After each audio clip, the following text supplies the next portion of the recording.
من سمجھ گیا اگر اکنامک کو تباہ کروں گا 70 سال کے بعد یہ پھر اپنے قدموں پہ اٹھ سکتے ہیں.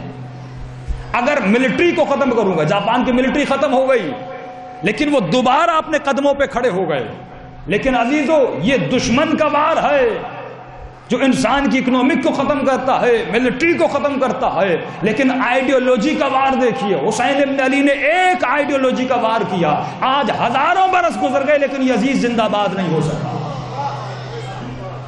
اگر اپنی آئیڈیولوجی سے دشمن کو ماریں گے پھر کسی ملٹری کی ضرورت نہیں ہے، پھر کسی اکنامک کی ضرورت نہیں ہے. دشمن سمجھ گیا کہ ملٹری کو تباہ کرنے سے دوبارہ ملٹریاں بن سکتی ہیں، اکنامک کے تباہ کرنے سے دوبارہ اکنامکس بن سکتی ہیں. لیکن دشمن کو پتا ہے اگر آئیڈیولوجی کو میں ختم کروں گا تو دوبارہ مسلمان اٹھ نہیں سکیں گے. وہی پرانا حربہ انہوں نے آزمایا کہ مذہب کو مذہب سے لڑاؤ، دین کو دین سے لڑاؤ، فرقے کو فرقے سے لڑاؤ. یہ مسلمان اسی میں لگے رہیں.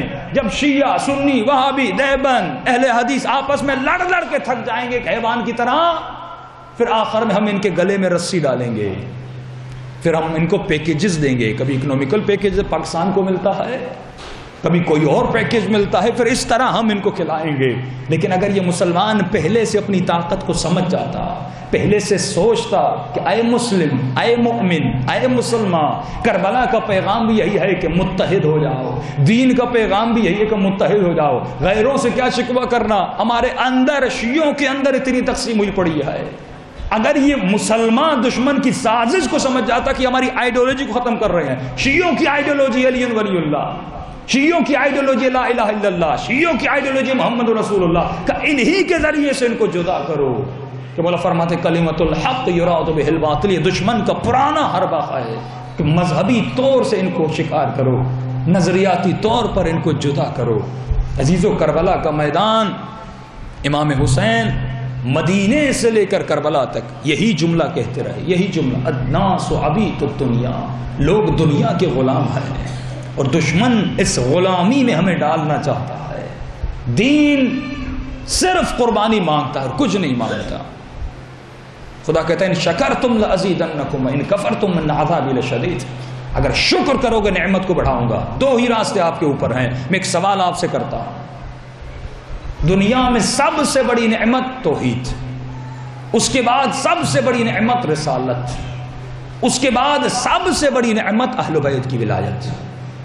پوری زمین پر اس وقت صرف شیعہ ہیں جو محمد و آل محمد کی ولایت کو مانتے ہیں. اس کا مطلب یہ ہوا کہ اللہ کی سب سے بڑی نعمت اللہ نے آپ کو دی ہے. اور مولا حسین کو اللہ نے کون کون سی نعمتیں دی؟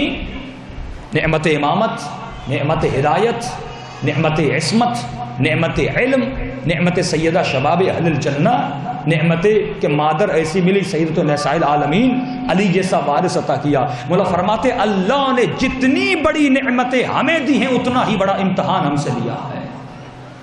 اگر حسین معصوم ہیں، اگر حسین امام ہیں، کیونکہ نعمت بڑی ہے تو امتحان بھی بڑا لیا جائے گا. کہ مولا فرماتے اللہ جتنی بڑی نعمت دیتا ہے اتنی ہی بڑی مصیبت کو نازل کرتا ہے. اگر حسین امام بنے ہیں تو حسین کو کربلا میں جانا ہوگا. اگر حسین معصوم ہے تو حسین کو قربانی دینی پڑے گی. مولا فرماتے بالکل اسی طرح اگر تمہیں نعمت ولایت ملی ہے تو مومن سمجھ جا تیرے اوپر مصیبتوں کے پہاڑ ٹوٹنے والے ہیں. کوئی ایسا زمانہ نہیں گزرا کہ شیعت کے اوپر آسانی کا وقت گزرا. ہمیشہ ہم نے خون دیا، ہم نے جانیں دی. لیکن میرے نوجوان بزرگ آ کر سوال کرتے قبلہ پریشانیاں ہیں، مصیبتیں ہیں، شیعوں کو مارا جا رہا ہے، شیعوں کا خون بہایا جا رہا ہے. ارے یہ کوئی نئی بات نہیں ہے. جب تم نے علی ولی اللہ پڑھا ہے تو گردن بھی کٹوانی پڑتی ہے. جب تم نے حسین زندہ باد کا نعرہ مارا ہے تو کبھی بچے کی قربانی دینی پڑتی ہے، کبھی مال کی قربانی دینی پڑتی ہے. لیکن عزیزو ہم نے کتنی قربانی دی، کیا امام حسین کے دربار میں قربان کیا. آج مولا حسین کا ایک جملہ سناؤں گا اور اس پہ مجلس کا اختتام کروں گا. مولا فرماتے ہیں لوگوں کے لیے دین زبان کا مزمزہ ہے، چٹنی ہے زبان کی.